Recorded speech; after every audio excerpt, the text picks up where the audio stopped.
Good morning. Welcome to Pot Up with Matthews in the morning from the Crime Prevention Security System Studios, large enough to serve you, small enough to care. Wednesday edition. Again, you can check out the show live on Facebook Live, YouTube, Spotify, and Apple Podcasts. We got a great show for you today. We got Steve Palazzolo from Pro Football Focus. In the second portion of the show, we got Larry Kennedy, former Gator, letting everybody know what he's up to these days. But let's go ahead and get straight to the Titan MRI hotline. As I mentioned, from Pro Football Focus, we're joined by Steve Palazzolo. Steve, good morning. How are you? Hey, doing great. Thanks for having me. Absolutely. Well, tomorrow's a big day, the NFL draft, which it's going to be a little bit different, but I think a lot of sports fans are excited for it since we don't have sports. Before we get to the draft, man, what a big trade by the Tampa Bay Buccaneers yesterday, bringing Gronk over to join Tom Brady. Your thoughts? Yeah, I mean, I think people may have been just waiting for for Gronk to potentially unretire. The Patriots tried to trade him in 2018, which is also crazy when you think about him having the big catch to kind of set up the game-winning touchdown in the Super Bowl that year, how that would have changed history. But I think with Brady going to Tampa Bay, there was rumors that he was going to have more say in personnel decisions, and he's trying to maximize his mid 40s. Like isn't everybody just trying to maximize their mid 40s in the NFL, like Tom Brady? So I think it's fantastic for their group of playmakers. Obviously, with Mike Evans and Chris Godwin, two guys who can win on the outside. Godwin's good in the slot, but then you have Gronk. Still have O.J. Howard. You still have Cameron Brate. We'll see if they end up trying to trade O.J. Howard, as has been rumored. But either way, we're talking about a team that's going to be really strong at wide receiver, really strong with two tight ends. Maybe they could add one more speed threat, and they're doing everything they can to make life easy for Brady as he heads into this 43-year-old season. Brady, obviously, people say he's the greatest of all time. Would you say this is the most talent at the skill players that he's ever had in his career? So I think there was definitely a point in like 2011 where he had Wes Welker, he had Gronk in his prime, year two. He had Aaron Hernandez when he was, just a great weapon in the pass game there. So there was probably a point in 2011 which was similar. Randy Moss and Gronk played on the same field for 3 games before they traded Moss. So there was a little crossover. But yeah, this is close. And the one thing, though, is having that underneath presence that Brady has always liked. It's definitely a big body group, a vertical group, but he's been good in horizontal passing game, the short intermediate game. So I think he probably needs that last compliment to kind of put the icing on the cake, so to speak. Steve, when you look at the NFL draft, obviously I think everyone knows Joe Burrow is going to go 1. Do you think Tua will be the second quarterback taken off the board, or do you think Justin Herbert may surpass him? I think Tua should be. I'm ready to buy into all this hype that Herbert's going to be number 2, that the Dolphins are all in on him. I know it's lying season, it's smoke screen season. I just think that there's a lot of the smoke and fire that, maybe Herbert is the number 2 quarterback off the board. Maybe those injury concerns are just too much for certain teams. I do think there is a clear tier of the 2 SEC quarterbacks. So I think Burrow and Tua are the 2 top guys by a wide margin.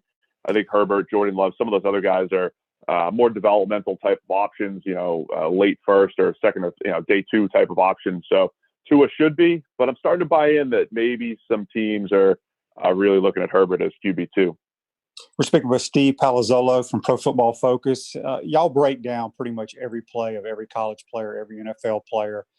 When you look at what Joe Burrow did last year, me playing the quarterback position for a long time, I don't know if I've ever seen a kid play at the level that he played last year in the conference like the SEC. And the more I watched him, and I know this might be an early comparison, but he's got a lot of Tom Brady in him, in my opinion, but with mobility. Is that a good assessment or no? I would never compare anybody to the greatest quarterback of all time. But no, so here's where I think there are similarities. If you remember in 2018, Burrow was good, not great. He had a couple comebacks. He had a couple nice big games. He had a game-ending interception against Florida, fine. But there was a point where LSU fans thought that they had their Tom Brady. And it wasn't like he was playing at a Heisman level. They just saw a guy who in crunch time made plays, and it just looked a little different. Now, 2019, I think may have been the best college football season of all time, because if you look historically, Tebow's had great seasons. Cam Newton had that one incredible season. Even the great Danny Werfel had games where he just looked okay. Like all of those guys. Cam at the end of the year just looked okay in the national championship. Tebow had some games where he was just okay. Burrow was incredible from start to finish. He was never even just mediocre, and he got better down the stretch. And every time there was probably a quarter of mediocre play against Clemson in the title game, and before you know it, they're just putting points on the board. So I was most impressed with his ability, no matter what, to perform, to make plays under pressure. Accuracy was absolutely incredible. And his pocket presence, when you do compare him to Tom Brady, there are a lot of those traits, right? He is the toughness, the ability to come back no matter what's happening around him, the pocket movement, all of that. So, I can see it. There's a lot of special, I think, to Burrow's game. We talked a little bit about Tampa Bay, the two other state of Florida teams, the Jags and the Dolphins. You mentioned you think the Dolphins go Tua. Do the Jags draft a quarterback? Are they all set on Gardner Minshew?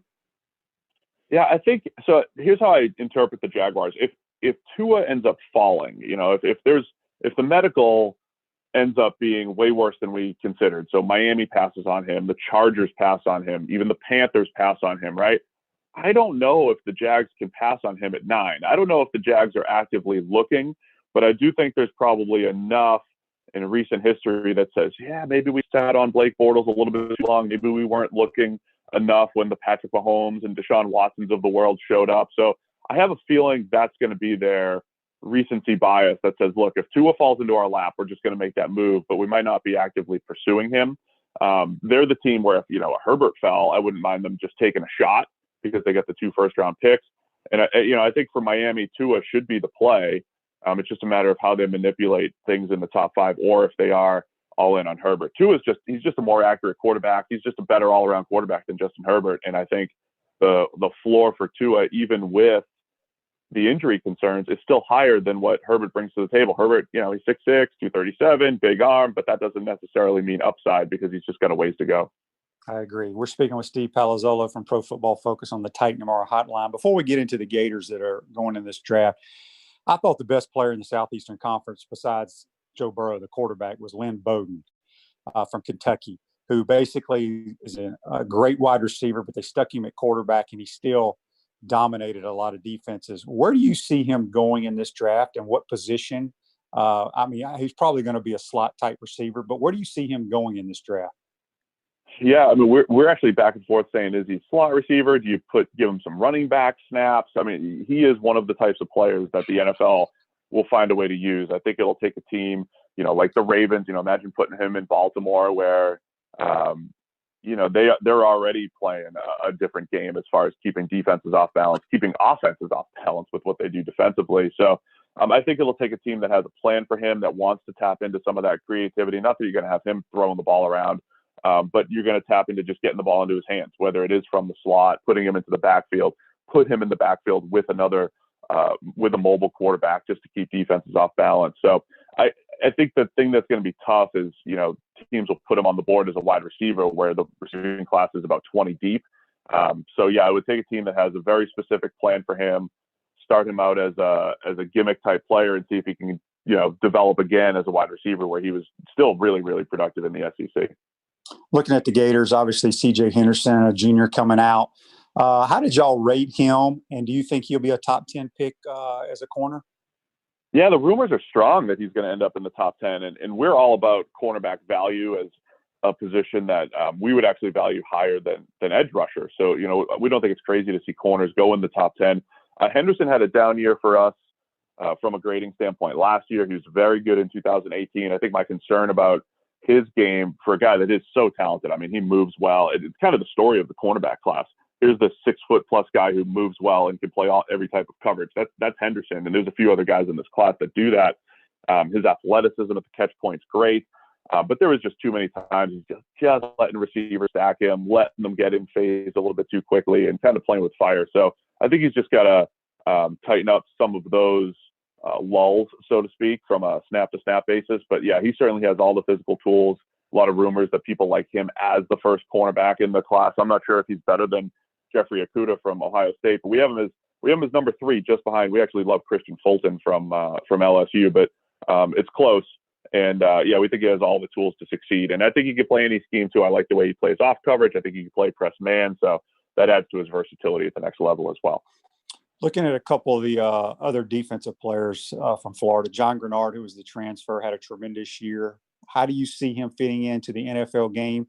And also Zuniga. He's an interesting prospect, in my opinion. He's a guy that can really rush the passer, missed a lot of games last year in his last year. Where do you see those two guys possibly going? Yeah, Grenard was good last year. He was really good. I mean, he had not produced at that level at Louisville before coming in. He's going to be 23 years old, so yeah, he might be at the top of his development, and he doesn't have the top tier athleticism of some other guys, but he wins with his hands. So I think he's a solid rotational player. I always say there's this same thing with Zuniga, right? There's 64 pass rushing jobs in the world, right? There's 2 guys per team that are their job is to go get the quarterback. Being one of those top 64 is tough. So I think both guys are probably on the outside looking in of the top 64 of the world, but that makes them good, depth pieces and rotational pieces. Zuniga is intriguing because he's, there's always some Gator defensive lineman that breaks out, whether it's a Taven Bryan or Jonathan Bullard, whoever it is. And Zuniga always felt like he should have been that guy. He got off to a great start in his career. So he never had that next step because of injuries and what have you, but certainly intriguing, tested really well at the combine. So I think they're both guys I want in the middle rounds, bring them in and see if they can continue to develop, but especially Zuniga, because I think he still has that one next step to take. We're speaking with Steve Palazzolo from Pro Football Focus. On the offensive side of the ball, Van Jefferson, really good wide receiver, runs good routes. He goes to the combine, going through all the x-rays and stuff, and they find a fracture in his foot. How bad did that hurt him not being able to participate at the combine? Yeah, it hurts a lot because, you see a guy that got behind the defense and, looks like a guy that can stretch the field a little bit. And you just want to see, you want to see a 4.4 next to his name, right? I mean, that's the NFL. So it's nice. It would have been nice to see the testing numbers and see what that looked like. He did have a really nice Senior Bowl, though. And I think, some of our guys that were down at the Senior Bowl said, a year ago at this time, Ohio State's Terry McLaurin was down here as a guy that, was good in college, and then he just really showed some excellent route running in the one-on-ones at the Senior Bowl. Our guys were comparing Van to McLaurin just a little bit with some of the routes that he was running. So the offseason was going great up until the combine. Again, I still think he's almost a top 100 player on our board. It's just such a deep wide receiver class that obviously losing out on those workouts and not being able to make up for them later in the offseason could certainly hurt just a little bit. Yeah, a couple other wide receivers that are eligible: Tyree Cleveland, Freddie Swain, Josh Hammond. Do you see those guys going late or possibly being free agents? Yeah, I think they're all in that late to UDFA type of range. I think the struggle is, there could be how many guys, I can't remember how many guys we ended up in our top 100, 13 or 14 receivers in our top 100, probably 17 or 18 in our top 150. It just becomes a depth issue. As if, there's only so many jobs. All the rest of those guys have, whether it's after the catch ability, some deep speed, they all have that one or two things that they bring to the table, which is worth a look, kind of late rounds or undrafted. It's just such a deep wide receiver class, both at the top and even with some of the depth around college football, guys like Benjamin Victor from Ohio State again, or from Colin Johnson from Texas, or Donovan People-Jones from Michigan. There's all sorts of untapped potential, even in the 4th, 5th, and 6th round in this year's wide receiver class. At the running back position, LaMichael Pirine, the NFL running back is kind of changed over the years. Now they're more of a pass catching type guy in the backfield, and he's got pretty good hands. Where do you see him possibly fitting in this draft? Yeah, so the running back position's absolutely changed, and we're always a little bit lower on running backs in general, saying, hey, they're a little bit more interchangeable than maybe other positions. I think Pirine definitely catches the ball well enough. You had big play against Auburn. You just see the big plays that he's capable of. So I think he ends up being a late rounder, undrafted guy, but also runs tough enough that like other running backs, you put him in a good situation, you give him a good blocking scheme, wouldn't be surprised to see him, produce at the next level. So I think that's where he is. Again, there's a lot of pretty good pass catching running backs that I think are going to go late day one and into day two, which pushes everybody a little bit down the board. Last thing for you, Steve. What are some sleepers that our listeners can look for? You know, the player out of Mountain Union or the player out of Grambling that no one's ever heard of that could possibly sneak in, early first round or second round. There's always a random safety that seems to go in the first round because the NFL just evaluates them all over the place. There's two really athletic safeties, Kyle Duggar from Lenoir-Rhyne and Jeremy Chin from Southern Illinois, both very similar, big size, 6'2", 6'3", athletic movement skills. The NFL could fall in love with one of those guys. The guy I love just from a pure football production standpoint, though, Terrell Burgess, safety from Utah. I think he kind of like Chauncey Gardner-Johnson last year, who stepped in and became one of the best slot corners in the NFL last year for the Saints. Burgess has slot skills. He has safety skills. And Utah had a loaded defense, but Burgess was awesome playing both of those roles. So he's my guy as a guy I would definitely take on day two and think he could be productive right away. And last thing, you heard any news out there of any teams really moving way up in the draft, making some big trades? There's a lot of smoke around the Falcons, and there's a lot of connection to C.J. Henderson and just the fact I think the Falcons, even more so now, maybe with the Gronk news, I think the Falcons realize their secondary is in shambles. You don't always fix that by going to get one player, but I think it's in their heads that we're going to go get our top corner. We're going to go get a guy. So I can see the Falcons moving to the top 10. We'll see how far they go up, but Okudah, maybe in a best case scenario, Henderson, maybe in that top 10, maybe trying to get above Jacksonville. I think the Falcons are the team to watch, potentially moving up, trying to make moves for a corner. Well, Steve, we appreciate you joining today. Let everybody know how they can check out all your work. Yeah, it's over at pff.com. We have a draft guide, which is over 1,250 pages of just incredible information. And you can actually get 30% off all of our subscriptions using draft 2020, draft 2020 promo code. You get 30% off. You get our Edge subscription or our Elite subscription, comes with the draft guide, and it's everything you need for draft weekend. Hey, man, I appreciate you joining us. Be safe, and we'll talk to you soon, Steve. Sounds great. Thanks for having me. All right, that's Steve Palazzolo from Pro Football Focus. Join us on the Titan MR hotline. We're going to go to our Play of the Day / This Day in Sports, which is brought to you by Area Rug Masters. Is your whole family stuck at home and tracking in more than usual? Take your rugs to Area Rug Masters for a BOGO rug cleaning. When you mention the code Shane, call 352-448-5999. And today's This Day in Sports in 2010, the NFL Draft, Oklahoma quarterback Sam Bradford is the first overall pick by the St. Louis Rams. And we expect Joe Burrow to be the first overall pick tomorrow for the San Francisco. What am I thinking? The Cincinnati Bengals. Also need to let everybody know Jackie Spreads, who had a tremendous interview with his uncle Billy Donovan on Monday, is brought to you by Peachland Dentistry, Gator Nation's #1 choice for dentistry in Port Charlotte and the surrounding areas. Tomorrow's program, a Thursday edition, is going to be Travis Taylor, former wide receiver, played for the Baltimore Ravens and several other teams, and also Heath Klein, who does radio up in the South Carolina area, up in Columbia. Used to be a longtime radio guy here in Gainesville. He's going to join us. And then Friday's show, we have John Brantley and Matt McCall. Used to be on Billy Donovan's staff, now the head basketball coach at UMass. And next week we have a great lineup as well. But what we're going to do here is we're going to take our first time out of the program. When we come back, we're going to be joined by Larry Kennedy, former Gator defensive back #3. You're watching and listening to Pot Up with Matthews in the Morning from the Crime Prevention Security System Studios. We'll be right back. Time out! Time out! Hey! Time out! Time out! Time out! There we go. Good. We want to take this moment to thank all our sponsors who keep the show going and pay the bills.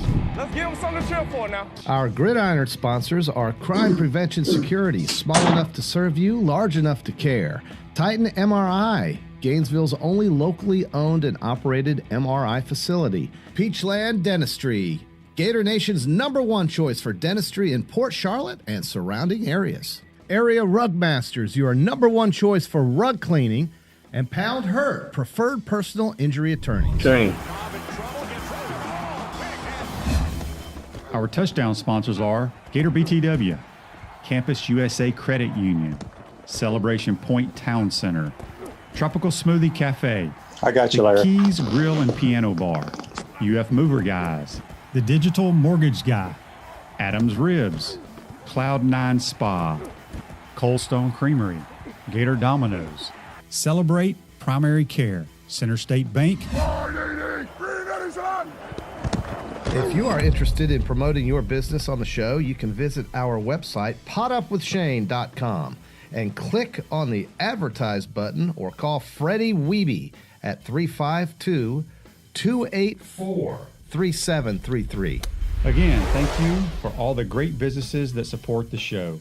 Please remember, if you like what we are doing here, thank our sponsors and support the businesses that support us. He's looking, still looking. He's going for the end zone. He's got a touchdown.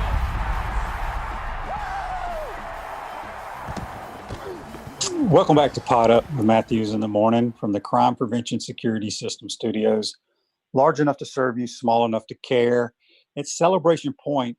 It's where the Gators come to celebrate with premium brands like Bass Pro Shop, Palmetto Moon, Skechers, Starbucks, The Keys Grill and Piano Bar, Select Shades, Regal Cinemas, and coming soon, HBC's new restaurant, Spurrier's Gridiron Grill. We will see you at Celebration Point, where the Gators come to celebrate. Well, we're going to go now back to the Titan MRI hotline, and we're going to be joined by the one and the only, number 3, Larry Kennedy. Larry, how you doing, my man? Good, man. How you doing, man? It's good to hear your voice. Same here, Larry. You know, we're going to start this interview. I know we got a lot of stuff to talk about because I know a lot of people wanted to hear what Larry Kennedy's up to these days. But, you know, let's go back to a young Larry Kennedy from Sarasota Riverview High School. You know, when you were, and I ask all the guys this, you know, when you're coming out, obviously, you know, Coach Spurrier had only been there, 2 or 3 years, and we'd won some games and played some exciting ball. Who was the main recruiter for you at Sarasota Riverview? And also, what other schools were you potentially thinking about going to play for? Well, the recruiting process for me was probably a little different than most. As you know, at the time, I was rated as the top defensive back in America, USA Today, All-American, and Parade Magazine, #1 rated defensive back in the country. So for me, the recruiting process was tough. I mean, from Lou Holtz coming to the house multiple times, dealing with Coach Bowden, of course, Coach Golf at Georgia, and Sparky Woods at South Carolina, Coach Paterno at Penn State, and John Cooper, Coach Cooper at Ohio State, and Coach Zook. And so it was a lot that was involved. And, of course, my main recruiter from Florida that we grew to love, and my grandmother, till she was on her last breath, Coach Franks was her boy. I mean, Coach Franks recruited me in my early years. Of course, when I was a freshman and sophomore, I dealt with Coach Hall and I forget our coach, but it was another coach that wore the cowboy boots, Coach Rex Norris. Coach Rex Norris was they came in my freshman and sophomore year, and then of course after that it was Coach Spurrier, Coach Franks, my senior year, going for junior and senior year. And Coach Franks, at the time, nobody knew what was going to happen with Florida. With my senior year, I was hearing everything you can imagine coming out. Florida going on probation. You're never going to get to play on TV. You're never going to get to play at a bowl game. And I had spent most of my time visiting Florida. I mean, my senior year, most of the college games I went to see Florida throughout my high school career. I think 1 or 2 at Miami, but I knew I wasn't a Southern boy at that time. I wasn't made for that Miami Hurricane program coming from Sarasota. I felt like that atmosphere was a little different for me, and with all the holes in the gold teeth, and I just didn't want that. But it was Coach Franks and And I mean, I had some coaches try to fight in front of my mother's house, and Coach Gladden and Coach Zook almost got in a fist fight in front of my mom's house. And it was a little wild at times. And of course, Coach Holtz coming out and relaxing in the neighborhood there in Sarasota, Newtown, which was pretty awesome to have him. And Vinny Serrato, who ended up being, I think, like GM or VP at 49ers. And I mean, so it was some neat things that I got to see and experience during my recruiting process. But ultimately, man, when it was all said and done, you know, I ended up where I needed to be, and that was the University of Florida. Yeah, no doubt about it. You come in, Larry, and, you know, you play as a true freshman in 91, which, you know, back in those days, true freshmen really didn't play. You know, the next year we had to play two true freshmen offensive linemen, Reggie Green and Jason Odom. But, you know, back in those days, you just didn't see true freshmen playing. Did you expect to play right away? Well, let me tell you, you know, of course, my experience was a little different. Just considering everything what I had gone through with the recruiting process, and, you know, being a hotshot kid with no real father leadership at the time, and I mean, I had some male role models in my life, but it was a little different just because nobody had ever gone through recruiting the way I was going through recruiting. You know, and in my area, I was the first to kind of really ever go through recruiting of this magnitude with this kind of attention and this kind of coaches. I mean, and that's when everybody could come to your house. And, you know, I was a little poor kid there in Sarasota, Newtown, and you know, raised by my grandmother, and you had all these folks coming into Sarasota. I mean, in droves. I mean, all these coaches, and I initially signed with Ohio State with Coach Zook because I had a teammate, Foster Park, from Riverview that had signed there the previous year, and I had Cedric Saunders, a family member that played at the rival high school, signed there, and Chico Nelson, another kid I played with there in grade school, or Pop Warner, our Sarasota Ringling Redskins. We played together at Chippewa and had gone to Ohio State. So 4 of us had committed to play at Ohio State in a matter of 2 years.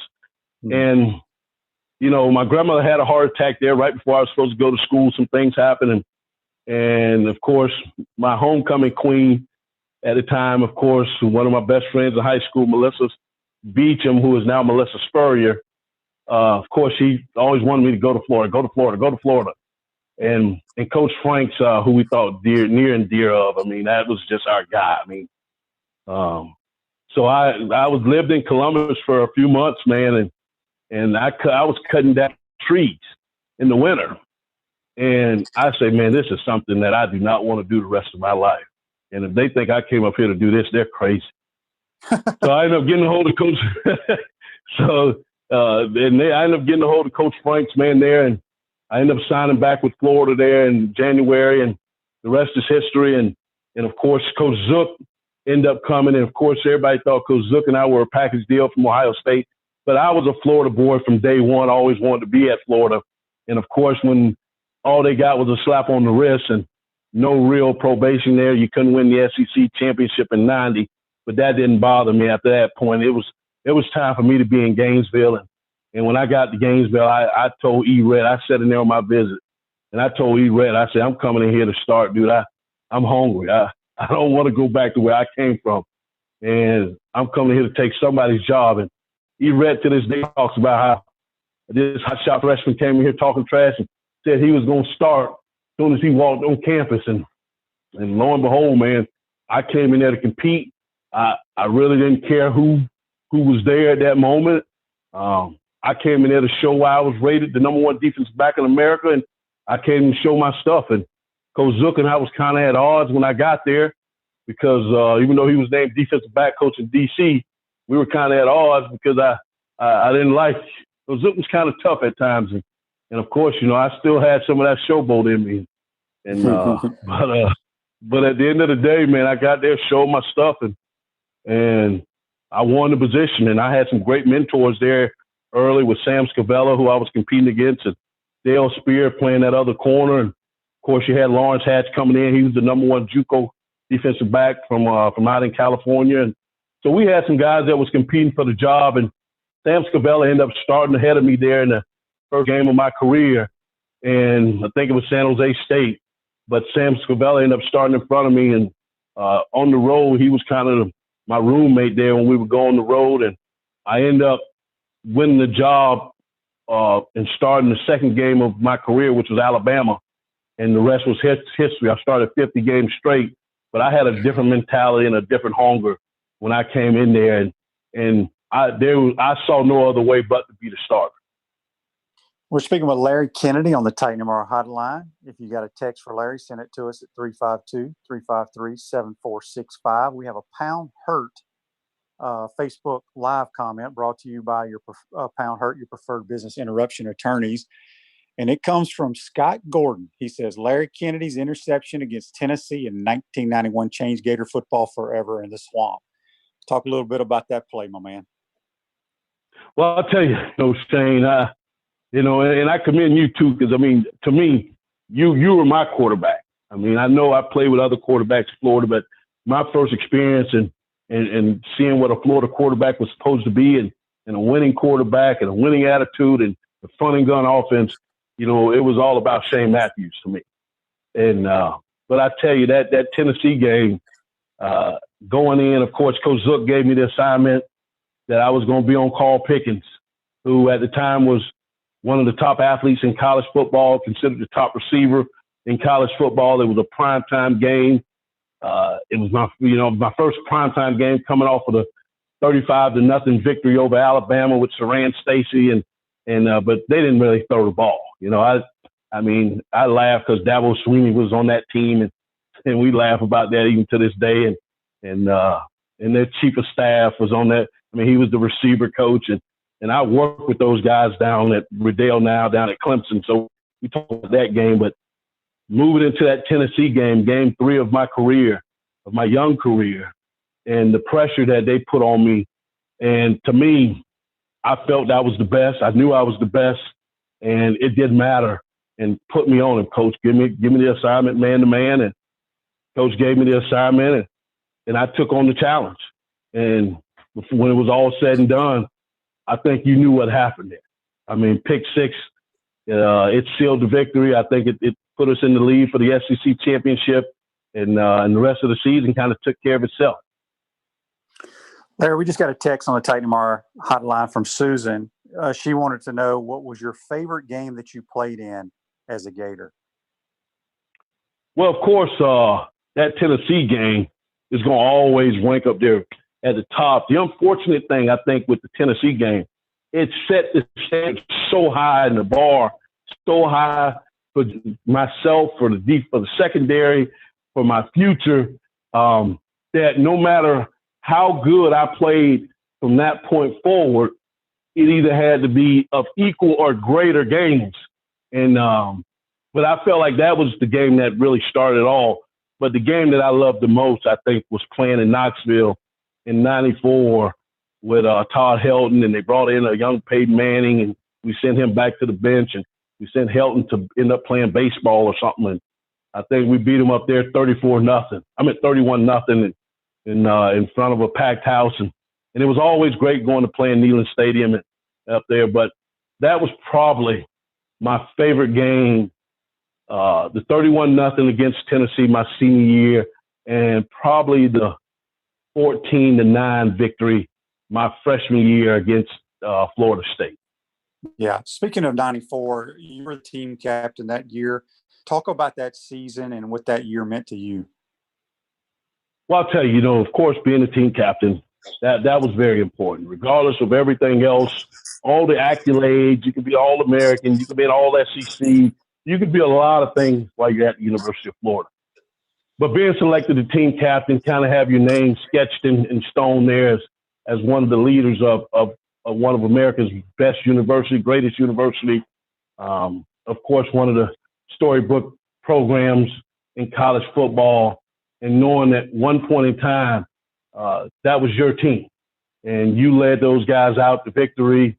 And I mean, I look back at that right now. It's still one of the greatest things ever to be voted by your team as team captain. And when I even go back now to some of the games and you look there, and the All-American, All-SEC stuff, some of that stuff's great, but the team captain thing. And, in that year, Coach Spurrier didn't pick 4, but the team, we ended up not with 4, we ended up with 5. And my team captain, of course, was Terry Dean, Aubrey Hill, Big Henry McMillan, and Ellis Johnson.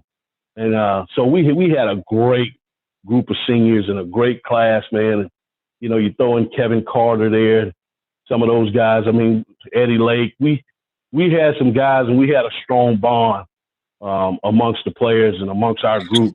And we were number 1 in the country that year. And, of course, Zook had got demoted from the DC, and I think was the special teams coordinator and linebacker coach. And they brought in Coach Pruitt as the DC new DB coach. And that was kind of funny because he brought in a guy giving up 400 yards wherever he came from Tulane, Wake Forest, and become coach a bunch of boys from Florida with our personalities and attitude with L Dog and Lott in secondary. It was kind of funny. And, of course, Gilmore. And we all had our different personalities on that 94 team. And of course, that Auburn game, which is the game really that, sits in my head the most because it was probably it was the biggest game in Florida history at that time, but it also became the worst game in my career. So the Frank Sanders catch, which which ended our run as the number 1 team in the country. I think we were number 1, they were number 2 or something. But I mean, that team had a lot of promise, and I think that team really helped, get the ball rolling, ultimately winning that thing in '96. We're speaking with Larry Kennedy on the Titan MRI hotline from the Crime Prevention Security System Studios. Larry, I ask a lot of our defensive backs this because we've had so many great defensive backs here at the University of Florida, whether we're the DBU, whether it's LSU, who knows. But you can't pick yourself. Who is the best defensive back you've seen play here at the University of Florida? I know you would say yourself, but you can't do that. Well, the good thing about it, I've seen some good ones. And I love sitting back because I'm a coach here in Charlotte. Of course, I coach at Charlotte Catholic High School. We won 3 state titles back to back in 3A ball here in North Carolina. But I loved Lito Shepherd. Lito I thought was great. Not only was he a great DB, he wore 3. I thought Fred Weary ended up, Fred, I tell Fred all the time, I talk too well. And you kind of took it over. You took the crown and you took it to the next level. And Fred and I talk all the time, man. So I love Fred Weary and what he did with his career. But Fred, Lito Shepherd, and then I got to go back a little bit because Jarvis Williams, man, and the type of player Jarvis was, and he was a hitter. And, of course, if y'all know me, not only did I love to cover, but I was a very aggressive defensive back. So Jarvis Williams, Lito Shepherd, Fred Weary was probably my guys. And then I probably would throw in probably Kewan in that mix, Ratliff. Those were the guys that I kind of loved watching and that I thought was good ball players. And we had a bunch of them. Joe Hayden, you can go down the list. But some of them, I think, come in now with a different kind of swagger, with a lot of high expectation, a lot of hype. Some of them live up to it, some of them don't. But as far as in my eyes, Ratliff, Weary, Shepherd, and of course throwback with Jarvis Williams, and I'll even throw in Richard Fain in those conversations for me. Yeah, let's talk a little bit, Larry. You've been with Rydell, top dog with Rydell for 20 plus years now. As you mentioned, you do some high school coaching. Talk a little bit about, the enjoyment you've had with Rydell and basically what you do with that job. Well, of course, I've been with Rydell now 20 plus years. I'm the national key account manager and elite player and coach liaison. So I work hand in hand with players and from the collegiate level and pro level. And of course, coaches. I see a lot of Gator coaches throughout the conventions, AFCA conventions. It's always great running into the coaches. Of course, Coach Franks and I have a reunion. We seem like every convention he comes to our Rydell event every year, Rydell little social, and Coach Dixon. And then, of course, Spurrier Jr., I run into him a lot. And then, of course, through my travels, I run into Coach Spurrier, Coach Collins. So I see a lot of the Gator family through my travels, but it's great being able to not necessarily still be on the field, but be in the game off the field and, looking out for player safety, health and safety, even today. And it's a game changer. There's a lot happening in football, as you know. But one thing about Riddell, 86% of your college programs are in our Riddell technology. So we got a lot of stuff going on, and it's great to be able to outfit these guys and know they're being outfitted in America's best and leading helmet manufacturing company. So how do you enjoy coaching high school ball? I love coaching high school ball, man. It's been a great experience. Of course, I coached my son back in the day at South Meck High School, but I've been able to move on and be the co-defense coordinator at Charlotte Catholic there, because with my travels, I can't always be in place to coach the guys or necessarily all the time. But what I do is I put the defenses in play, and I teach the techniques, and I get defense backs off one-on-one and meet with them, and I do a lot of things to develop these guys as men, not only football players, and develop their technique. And if you look at our team, a lot of people don't look at us and think that we should win the games we win. But when we walk on the field, Coach, in 3 years, I think I've only lost 3 games in 3 years. Wow. And we've played some of the best athletes in the country, and we've whooped them, including the great Sam Howell at North Carolina. He's in our conference. We've had some great football players in our conference that we play against. And Sam Howell, probably one of the best quarterbacks I've seen in college football outside of maybe Chris Leak and Will Greer at the time. But coming out of high school, he was right there with that 1, 2, 3 group from this area. And we've been able to shut those kind of guys down throughout the years. And I like seeing these men go on and develop and be fine young men, whether it's, academically or athletically. I just like to see people being successful. Larry, you do a lot of stuff, as you mentioned, with youth groups, camps, all that type stuff. You also are president of a group called the Diamond Sports Group. Let everybody know what that's all about. Well, Diamond Sports Group is the number 1 youth All-American brand in the country, named by association 3 years ago. And I've been a part of the Diamond Sports Group now for about 6 years. And we touch probably close to 20,000 kids across the country from East Coast to West Coast with events from Virginia Beach, Myrtle Beach, Summer Shine here in Charlotte, to our elite event out in Las Vegas. But we also have about 200,000 kids in our database, and we have our Hidden Diamonds Foundation, which is our nonprofit where we deal with academics, where we award kids with the highest GPAs with laptops. And what we also do with the Hidden Diamonds Foundation, we award the kids with the lowest GPAs that need the help the most with laptops. So we try to do it all, man. We select kids from different parts of the country. We've had probably in our last event, we had 47 states represented with 2 different countries represented.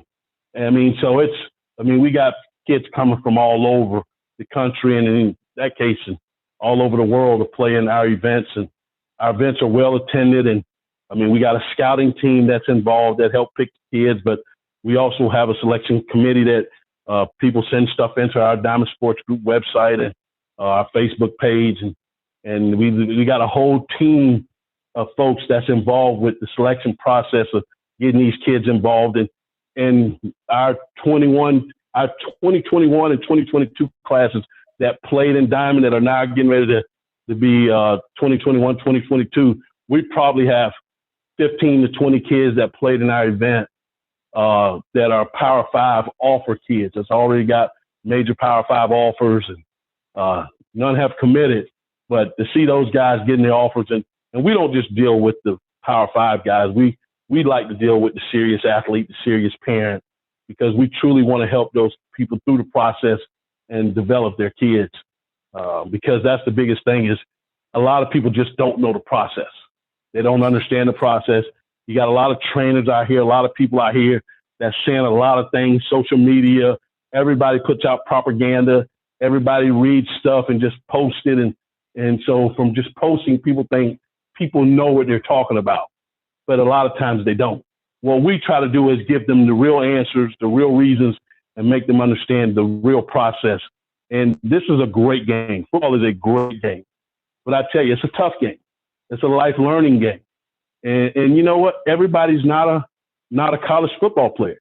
But you can have a great football experience and not necessarily be a college football player. So we talk about all those things in our process and in Diamond. And I mean, our event in Myrtle Beach, we had over 500 athletes, over 3,000 family members. I mean, we have mega events that are well attended and well sought off. And of course, we just signed a Netflix deal. We just signed with Netflix about a little over a month ago. So we haven't launched the name, what's going to be out there on Netflix. And we shoot our first episode in July. But we're excited. We're excited about what's coming in the future for Diamond Sports Group and really working with the kids and the team of folks that we got on board with Diamond and what they're doing in the community. So you're going to be a big movie star now, huh, Larry? Oh man, I don't know if I'll be a movie star. You know, hey, in my mind, I thought I was a movie star already, but no, I was just joking. But overall, I mean, I've been able to work with some movies here recently, or I shouldn't say recently, but I worked with Ashby here, where I was the sports director for the movie Ashby, and that was Mickey Rourke, Nat Wolff, Sarah Silverman, Kevin Dunn. So we had some sports scenes, and they knew I worked for Riddell. They brought me in, and I showed them how to do the football, contact part of things. I learned a lot on the fly about movies and acting and how it works. That was pretty neat. And then I worked on the miniseries Shots Fired with Shania Latham that was shot here in Concord area, Kannapolis, North Carolina. And, so I was able to use the local teams. I got them engaged and used some of those guys and got those programs checks to help fund some of their football programs that year. So, I try to, dabble in some different things here and there, but, life has been good, man. I mean, life after football has been good. Life after Florida has been great. And the one thing I realized after leaving the University of Florida, that was a very important part of my life. But I traveled the world, and you realize real quick that it was a very small part, but important part. But it's a big world out here that's still yet to be seen. No doubt. Well, Larry, we got to hear some Steve Spurrier stories. You got to have some good ones. Well, of course, y'all know. Some of y'all don't know, but I was in Melissa Spurrier and Coach Spurrier Jr., Bubba, as we call him. I was in their wedding. And, of course, I know the triplets. I know all the kids. And, set of the kids, our God kids. My wife and I, they're our God kids. And we went down to Crescent Beach there and did the baptism and all that stuff. That was all awesome. And dealing with Coach Spurrier and Jerry and Miss Jerry. I called her Miss Jerry one time, just out of respect. Well, you should have saw how she talked to me. Don't ever call me Miss Jerry. You call me Jerry. And, but I love Coach Spurrier. I love Jerry and the family. They've all been awesome and open arms. And Coach Spurrier and I always we had one of those tough relationships, I think, when I was in college, just because, I was just one of those athletes. I was one of those hot shot guys, but very respectful and always mindful of the team. So the one thing about it is I can recall my idol kind of growing up was Dion. He was prime time, I was showtime. And Coach Spurrier did not like that. And I remember going to Tennessee back in '92. And, of course, you have to dress up there going to the game. But getting off the bus, I ended up changing clothes, and I put on a Deion Sanders jersey and some Deion. I think I had on some Bo Jackson, the new Bo Jackson Nikes or something. And Coach Spurrier looked at me. I had on my shades, my headphones. I think I'm the dude. Coach Spurrier looked at me. He didn't say much, but he looked at me. And I said, boy, we better win this game. Because I already knew what that look was about. And we lost. And that was the rainstorm and the game. Yep. The plane almost crashed coming back. Yep. And, or at least it felt like it was going down. Regardless of what to me, we were headed down. But we got back and yeah, that's right. But we got back, and you know, our coach takes over meetings sometimes. And, you know, coach back then, coach was sarcastic. Now he can just look at you. His sarcasm would get you. And he talked about me wearing that Deion Sanders jersey. We got some guys just want to do their own thing, and we even got some guys wearing that Deion Sanders jersey. I mean, really? I mean, it was the funniest thing. It was embarrassing, but it was funny, you know. And I mean, he ridiculed me about that for a long time. And then, of course, it was a year where we played Mississippi State. They had a good receiver, Eric Moles. And defensively, we had not been playing, you know, that great that year, I don't think. But, you know, when he would come over and take over the defensive meetings, which were the worst, because we knew what we were in for. The sarcasm when he would take over our meetings, I mean, oh, man, get ready for it. And I tried to intercept the pass, and all I had to do, if I'd have let the pass go, it would have been an incomplete pass. But, of course, me trying to be Showtime, I tried to dive for the ball and flip it into my chest, trying to make this great play, a little flip interception, and I flipped it into the arms of Eric Moles, and he ran in for a touchdown. Man, look here. We got in that meeting that next day, defensive meeting, and when that play came, I knew the play was coming. I was counting the plays till it came up. And he let the play run. He rewinded the play, let it run again, and then he looked at me, didn't say much, looked back, let it run again, rewind it again, and then he just let it run through and move to the next play. He said everything he needed to say and without saying a thing to me. And that was the funniest thing ever, to watch him just break me down without saying a word with rewinding the film, and the way he looked at it and changed his posture a couple times looking at it and then letting it run through. Oh, it was comical, but it was great. And now, you know, here it is, 20-some years later, I'm Coach Spurrier with that same sarcasm. You know, I think we all I picked up on a lot of those mannerisms throughout my day and throughout my coaching ranks. And I mean, you know, I've seen Coach Spurrier with I've heard some of the best things about him. I watched him in action, man. And I tell you, throughout my experiences with him, you know, I know some guys got some crazy stories. Me, I don't say too many of the crazy stories, but, you know, I'm glad he was my coach.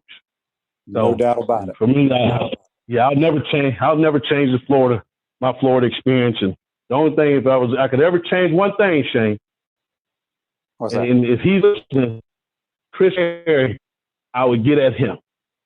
Ooh. And I'm joking, Chris, but Chris Harry jinxed me my senior year. And I'm joking as I'm telling this. I've got a smile on my face. But at the time, it was not funny, the next press conference. As I came up to do that press conference pregame for Auburn, Chris Harry made a comment about, hey, you're going for the career starts record at Florida. 50 games straight. Nobody's ever done. That'll be a record here. Some of the best players in college football, and you're telling me Larry Kennedy is going to start 50 games straight at the University of Florida. Is it possible? I mean, and then he says, did you ever think about getting hurt? Well, Chris, that's not something you talk about or you think about in your career, is getting hurt. So no. Well, of course, you know, the beginning of the end of my career kind of started in that game against Auburn. Frankie Sanders, the catch, but I got cut in that game, and I did get hurt. Mm-hmm. That's when I tore my knee and MCL, and that was kind of the beginning of the end. And you know, we end up, guys with that injury today sit out even 6 to 8 weeks. Even some have surgery. I chose not to have surgery at the time, and came back and played with the Don Jordan knee brace. A week and a half later, we played Georgia at home, and I still wanted to prove that I was a tough guy, go for that record. And I ended up getting the 50 games record, 50 straight, which was great.